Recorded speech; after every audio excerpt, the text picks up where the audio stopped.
Bom dia, você que me assiste. Deus abençoe a tua manhã no nome de Jesus. Mais um dia fez o Senhor para que nós regozijemos e alegremos nele, neste dia e em Deus. Vamos começar uma nova carta de Paulo, já passamos tantas, né? Graças a Deus. Vamos seguir, né? Lendo as 13 cartas de Paulo e a epístola aos Hebreus. Então, hoje nós leremos a carta que Paulo escreveu aos Colossenses. Vamos começar esta carta hoje, né? E o título desta mensagem é: Seria para você esta carta? Preste atenção nisso. Seria para você esta carta? Eu louvo a Deus por estar lendo esta carta e gostaria muito, né, de usar esta carta para mim. Por isso eu pergunto, seria para você esta carta? Colossenses capítulo 1, o versículo 1 e o versículo 14. Preste atenção no que eu vou ler.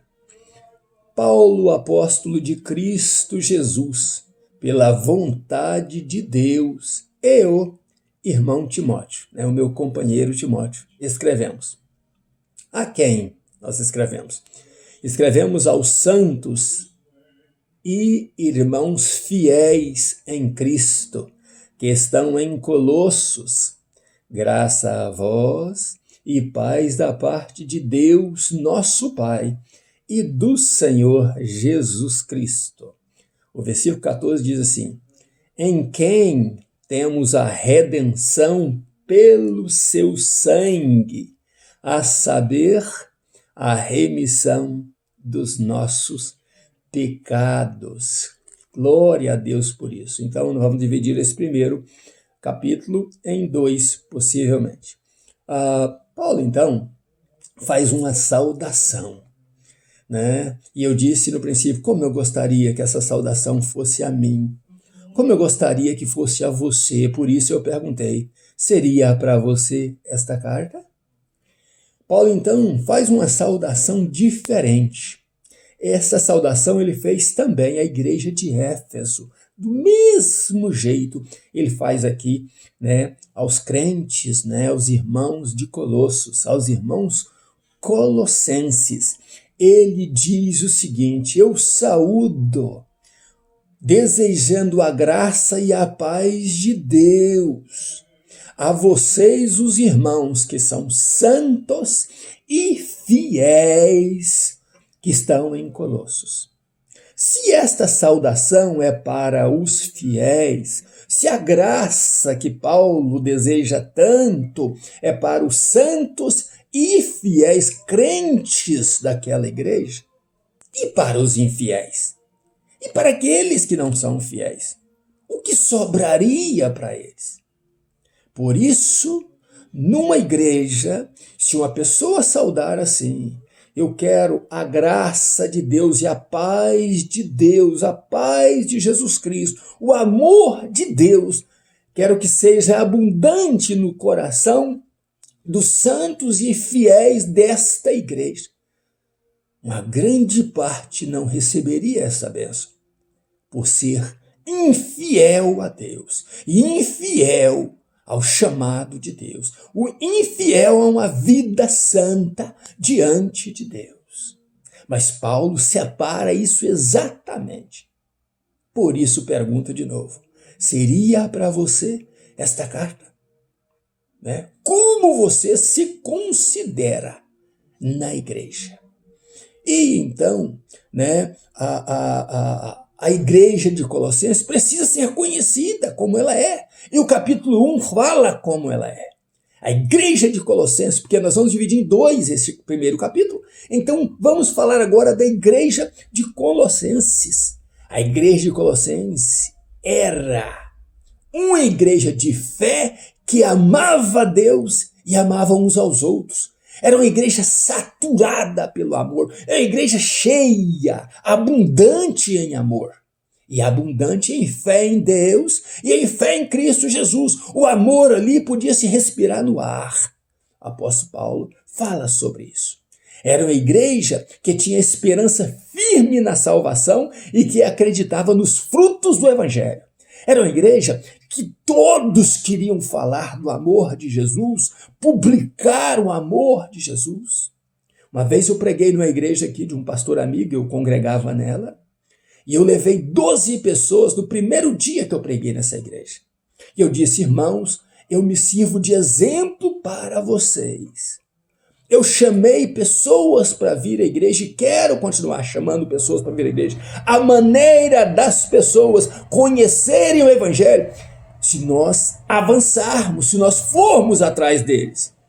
Muitos me tiveram como arrogante, não entenderam a minha humildade e simplicidade em dizer: é assim que se traz pessoas para o reino de Deus, é assim que se evangeliza as pessoas. Infelizmente, nem todos alcançaram aquela visão, e nem todas as igrejas têm a visão do avanço do evangelho, de pregar o evangelho. Oferecem todos os tipos de cultos: culto ao pastor, culto à pastora, culto ao membro, culto a isso, culto àquilo, culto ao célebre visitante que está vindo pregar de partes do mundo para aquela igreja.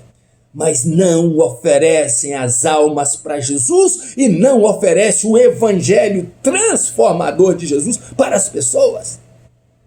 Eu louvo a Deus, porque eu continuo sendo um evangelista. Eu continuo amando a palavra de Deus sendo publicada, sendo espalhada para as pessoas.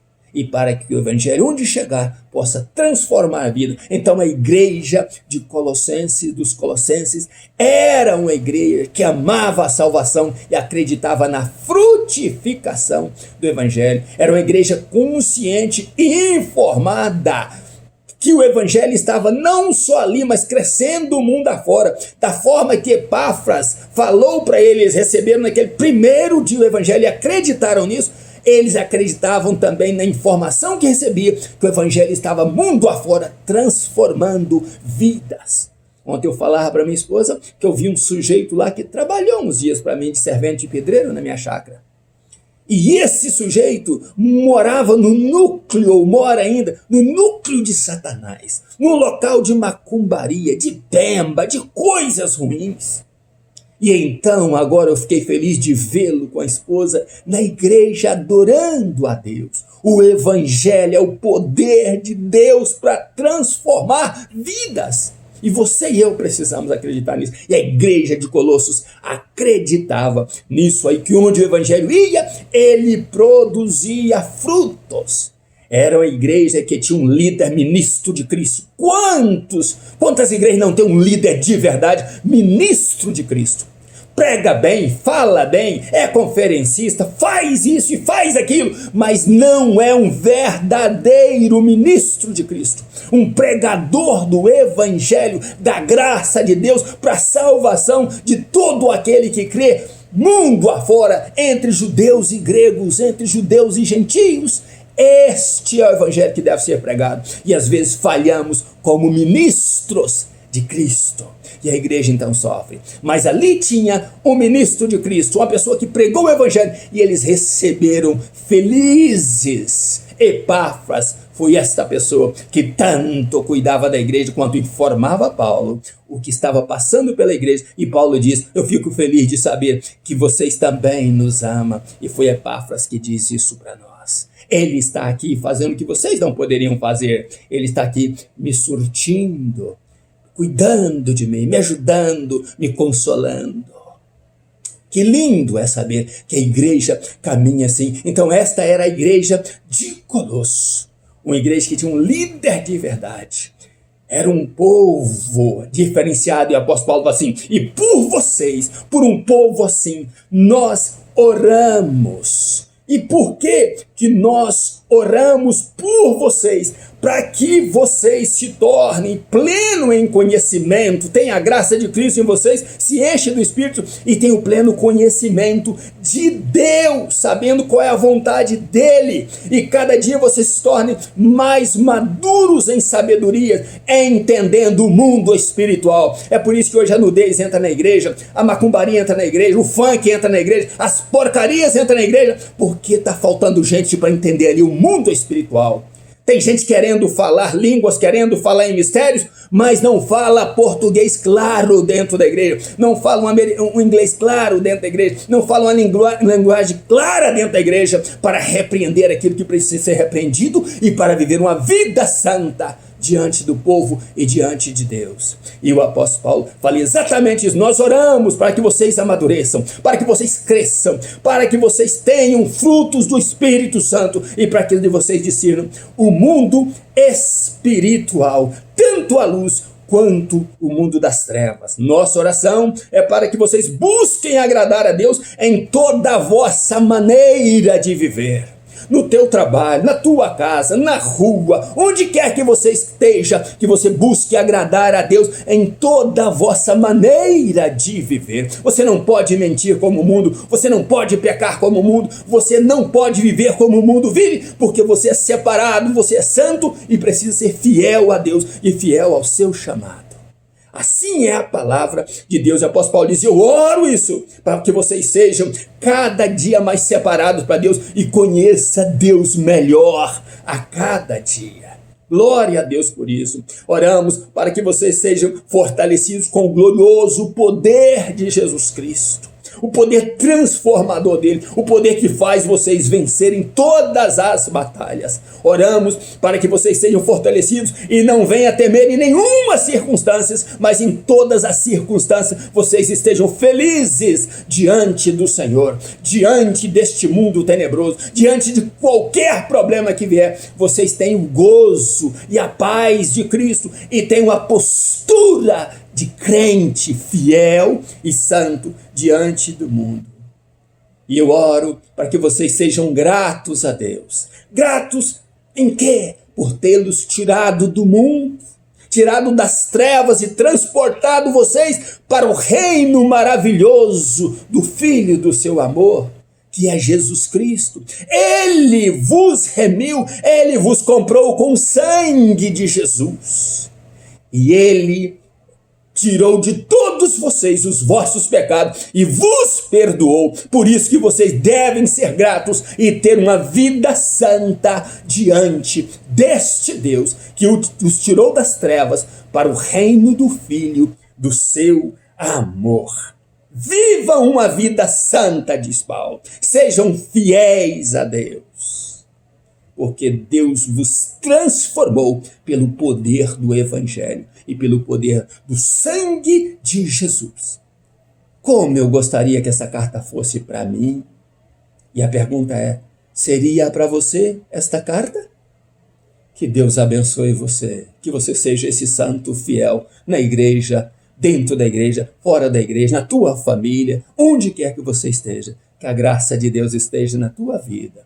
Terminamos a primeira metade do capítulo 1. Que Deus abençoe você e família em nome de Jesus, ainda nos meus pijamas, buscando a Deus. Um grande abraço meu. Pastor Riva Martins, Deus te abençoe no nome de Jesus e até amanhã, se Deus quiser.